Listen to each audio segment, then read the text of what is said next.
Hello there, college algebra students. This is Mr. Kashi speaking. With this video, what we're going to do is we'll go through the first part of our notes on our chapter 05 systems of linear equations. And we're just going to go through how to solve them graphically and how to solve them with substitution. There will be a second video on how to solve them using a process called elimination. Most of this should be review. Hopefully this is kind of oh yeah, that's how that goes. Next class we will be talking about how we can take this a little bit further and how it's going to relate to kind of a calculus class. So this first example is just kind of all laid out for us here. It says solve the equations by graphing. Both these equations right here are written in standard form, and so you just need to put them in slope-intercept form. It would be a lot easier to graph them. And so here we have y equals 3/2 x plus 3, and y equals negative x minus 2. And hopefully you don't have to use the table to graph that. Over on the right here they have graphed it, and we can find out that right there, that point is where they cross, and our solution would be negative 2, 0. And then you can obviously plug those in to either equation, doesn't matter. Actually, both equations, sorry. Plug them into both equations and make sure that they work. And that's this check right here is how you would do that. Graphing is obviously the easiest way to see it visually and kind of what we're actually doing here, seeing where two lines intersect. Okay, so let's I want you to go ahead and pause the video, and I want you to give this one a try on your own.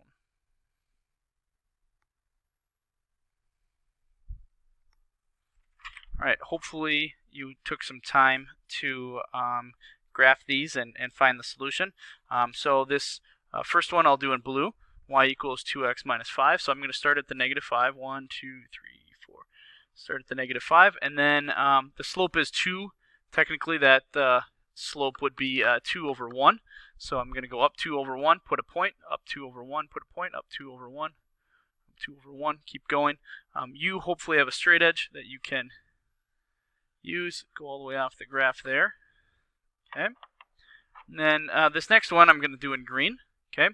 And this slope, even though it is 0.5, that's going to be 1 over 2, or 1/2. So I'm going to start at 0.5 here. I'm going to go up 1 over 2, up 1 over 2, up 1 over 2, and draw my line again. Okay. And then hopefully you can see where they intersect right here. That would be at 0.3. 4. Okay, and that would be our solution to this system of linear equations. All right, give you a little bit just to jot that down. You can go ahead and pause the video if you need more time. Okay, now some, and I should say actually most of the problems that you deal with systems of linear equations, they get to a point where graphing them is not realistic. You would have to solve them algebraically. And so there's two different ways of solving it algebraically. The first one that we're going to talk about is substitution. And what substitution is basically getting one variable alone and then substituting it in for what it is. So this is actually probably the more involved problem that we have. We have two more problems after this dealing with substitution, but the first thing I would do is choose an equation, and I would choose an equation that has probably the least amount of work. Since y is alone, I'm going to choose this one underneath here, and I'm just going to subtract 5x from both sides, and then I would get negative y equals negative 5x plus 14. All right, and then what I would do is I would multiply negative 1 on both sides, because that negative y is not alone anymore. That's technically a negative 1 in front of that y. So we would have y, and then these just change signs. So that negative 5x would be a positive 5x, and it would be a minus 14.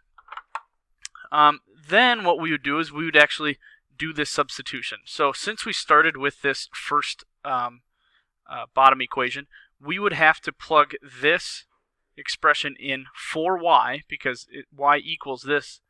We would have to plug that into the top equation. Okay, so this is the substitution part.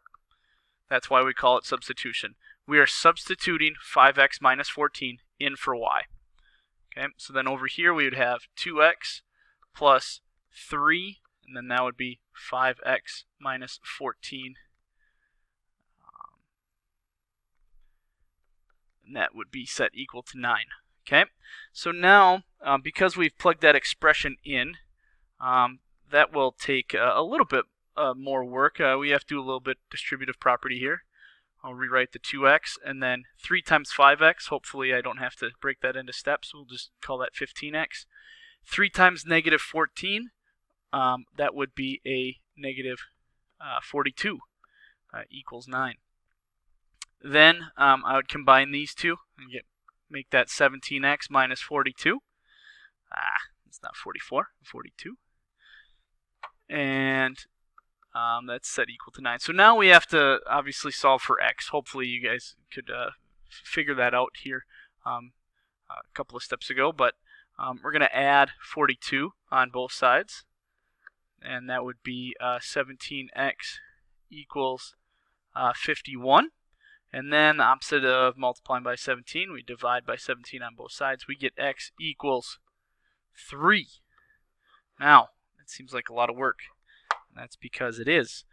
Okay, there's a lot of inverse operations, a lot of algebra, but it shouldn't be too difficult to algebra, combining like terms, just using inverse operations of adding, subtracting, multiplying, dividing.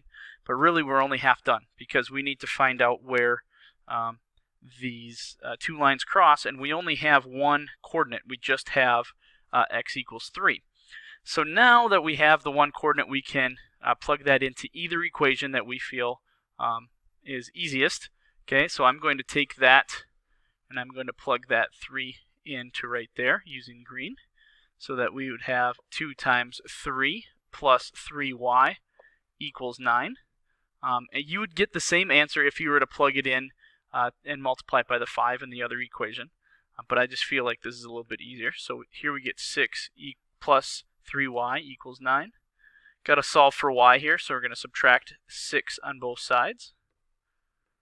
3y should equal 3. And then we divide 3 on both sides, and we get y equals 1. So now we have our y coordinate. So in the end, really our solution would be putting those together in an ordered pair. And we're trying to find out where these two lines intersect, and they intersect at the point 3, 1. Okay. I know I kind of got a little fast there, so if you need to go ahead and rewind or just pause and make sure you get all your notes down. I do want to move on to our 2 practice problems. So this is another point where I'd like you to just pause the video and see if you could give these 2 a try on your own.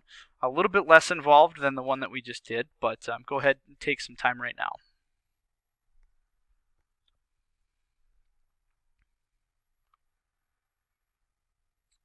All right, so to solve this first one on the left, I would first substitute, since x and y are already alone, I'm going to substitute all this in for x right there. So I'm going to rewrite that top equation. Y equals, it should be 6 minus, and this should be parentheses, 4.5 plus y. Now think of this as a negative 1, almost multiplying in. And because we're subtracting both the 4.5, but we're also subtracting the y. And that's kind of something that's not straightforward to everybody. So this would be 6 minus 4.5, but we're also minusing y as well. Okay. Then we can combine like terms, which this would just be 6 minus 1.4. 6 minus 4.5 would be 1.5 minus y. Then I would add y on both sides.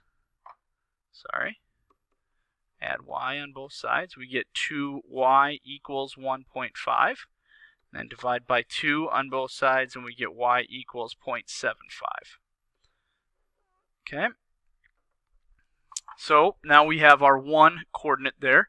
So then I would plug that in to whichever one would be easiest. I think it would probably be easiest here, since we just need to add the 4.5. So here we would have x equals 4.5 plus 0.75, well, we can just add those together and get 5.25. And so that would bring us to a solution of the point 5.25 and 0.75. Okay. And hopefully you've had time to take a look at our other problem that we've done here. If not, go ahead and take some time right now. Go ahead and pause the video and take some time right now to do that one.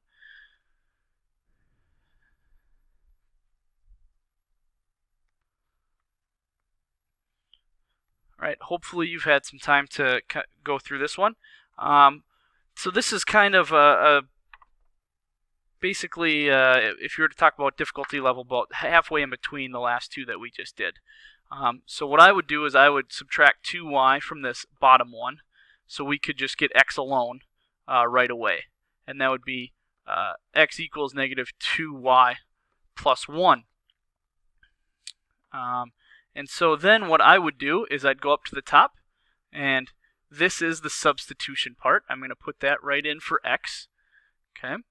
So here we have 3 times negative 2y plus 1 minus 5y equals negative 8.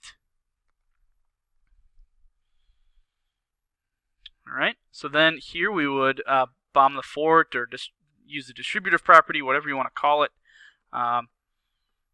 Distribute that in, negative 6y plus 3 minus 5y equals negative 8. I'd combine these like terms right here. That would be negative 11y plus 3 equals negative 8. Then I would subtract 3 on both sides, and conveniently we get this negative 11y equals negative 11. So then if I divide negative 11 on both sides, I get y equals 1. Okay, it was a little fast. If you want to pause now or maybe just pause afterwards, that's fine too. Okay. So now we have this this first coordinate. We have y equals 1. So now we have to go find x. This is the part that we can plug this into either equation. Okay. So what I would do is I would plug it into the easiest one. I think it's easiest to plug it in for that y right there. So over here on the side, I would have x plus 2 times 1 equals 1. So here we have x plus 2 equals 1. Subtract 2 on both sides. X equals negative 1. So then, finally, we would have our solution of negative 1 and 1. So once again, these are just two lines. We're trying to find where they intersect, and they intersect at the point negative 1, 1. So that'll conclude what we have for this first video. Please make sure you find the second video, part 2, which will go through the process of elimination.